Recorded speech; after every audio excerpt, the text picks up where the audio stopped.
رحتلي ضلي يحتلي على شباك الحزين انزلي وغسلي خلي الدنيا عسلامة. اليوم نهار العطلة، قلت نرقد شوية ونرتاح من كاستينج العرسان.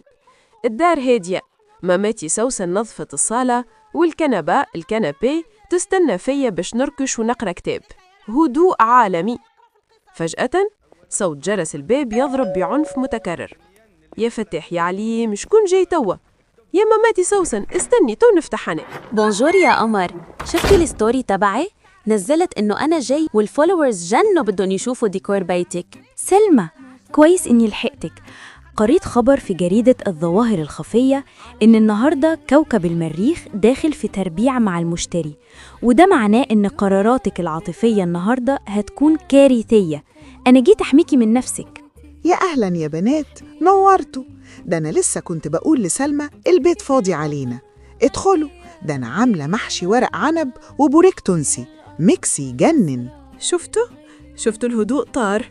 فريدة جاية تحميني من المشتري، وليليان جاية تصور الديزاين وباش تفضحنا في الانستغرام، وأمي سوسن بدأت الكرم المصري اللي ما يوفاش، ودايما السؤال اللي يخوف جاي في الطريق. بقول لكم إيه يا بنات، ما تفتحوا نفس سلمى، البت دي قافلة قلبها بالترباس. مش أنيس المهندس كلمني الصبح وقال إنه عايز يجي يشرب قهوة تانية؟ أنيس؟ لا يا طنط سوسن، أنا حللت نبرة صوته في التليفون، عنده تردد لا إرادي في حرف السين، وده معناه إنه شخص بيصرف فلوسه على التفاهات. سلمى محتاجة راجل عملي زي جاري مدحت المحاسب. هي فريدة، مدحت شو؟ مدحت بيلبس شرابات صوف مع صندل؟ سلمى برستيجها غير. سلمى بدها حدا مثل أبطال المسلسلات، غامض وعيونه بتحكي. شفتوا يا جماعة؟ ريتوا هالمهبلة يلي نعيش معاهم. والله ساعات نقول بيني وبين روحي يا سلمى يا بنتي بلكشي انت اللي غالطة وهم اللي بهيين. أما بعد نغزر لفريدة نلقاها تحلل في طاقة الكرسي باش تعرف العريس بخيل وإلا كريم، ونغزر لليليان نلقاها تحب تعمل لي مكياج سهرة وأنا ماشية نقدي من العطار، ونغزر لماماتي سوسن نلقاها تخطط كيفاش تحل فرع خطابة في الصالة.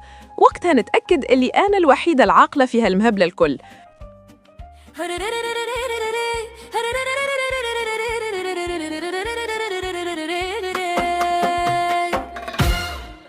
خلصت الحلقة أيا سكروا الميكروفون شد أمي سوسو قاعدة توح على عريس مش في